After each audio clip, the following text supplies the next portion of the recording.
Hello, sorry about that. My phone died again. There's no storage.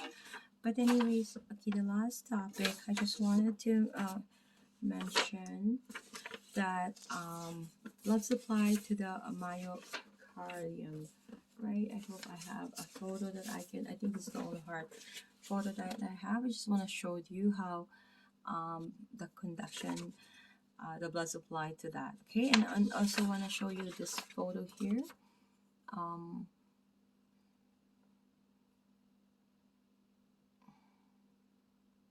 I'm not sure if you can see it.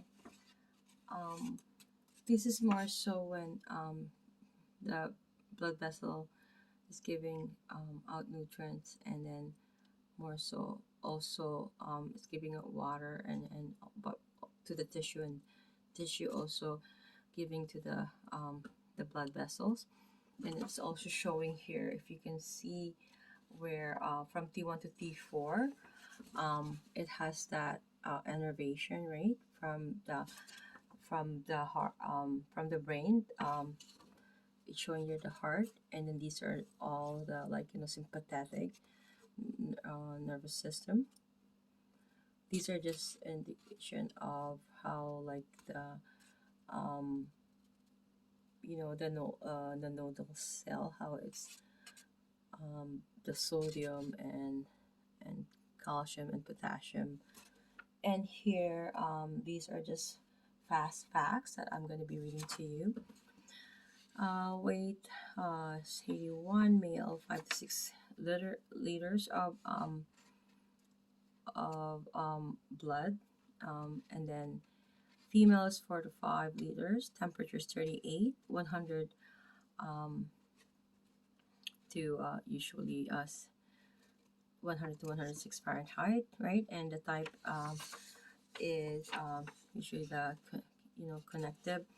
So if you have some myocardial infarction, this usually is the heart attack, and they call that usually MI. That's a complete obstruction of blood flow. So clinical signs will be changes in the EKG. You see how, like, I didn't have any photo, but when you know how, like, when they have this in the right in the EKG, I think I'm gonna do another video with that. But if you can see that, like, right, so that's the one, right? Electrocardiogram, that's what it's called. Okay, it has that heart rhythm. That's what's happening. You could be able to record that, and you can see that.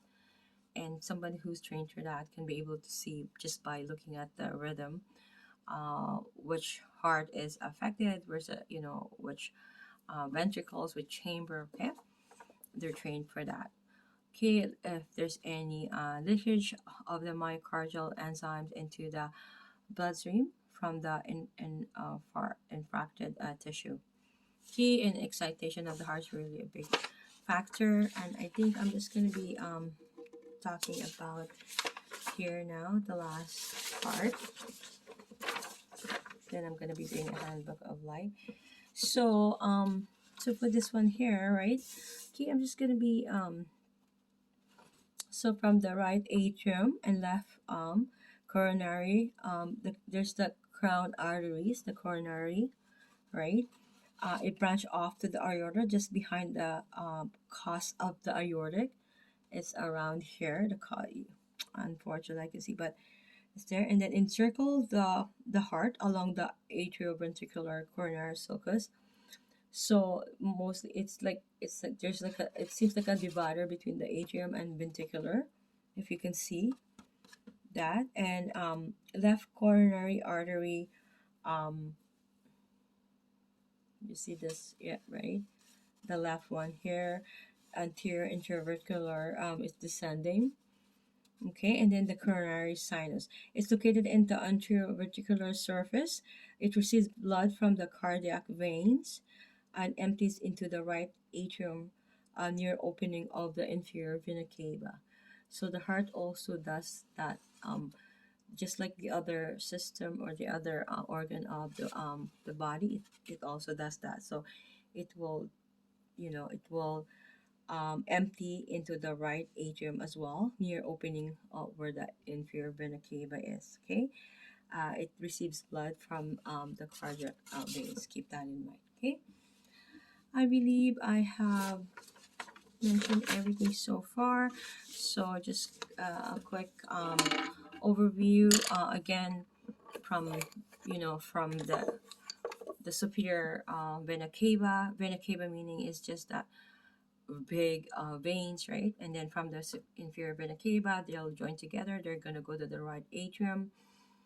They're gonna have all that blood flow from all over the body that collected all the metabolic waste, all the oxygenated blood and all that, right? It's going to bring it to the whatever stuff it's going to bring from the liver and then the kidney, whatever waste, but more so as carbon dioxide, which is not oxygenated blood, just like what's coming out from the heart, right? So it's coming back to the right atrium, and then there's the valve.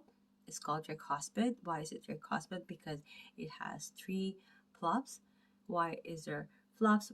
Why is there a valve? Is because to prevent it from regurgitation. Regurgitation meaning backflow, and then it will go down to the ventricles, to the right ventricles, and it's going to go to the pulmonary trunk, right? And it has also a valve. It's a semilunar valve that will go to the pulmonary trunk, and from the trunk, because we have two lungs, it's going to bifurcate, and it's going to do all that exchange between the oxygen and carbon dioxide.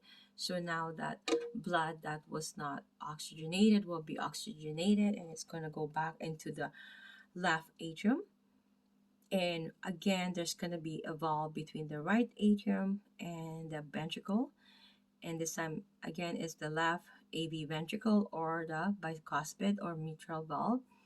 And it's going to go to the left ventricle, and it's going to, from there, it's going to be able to go to the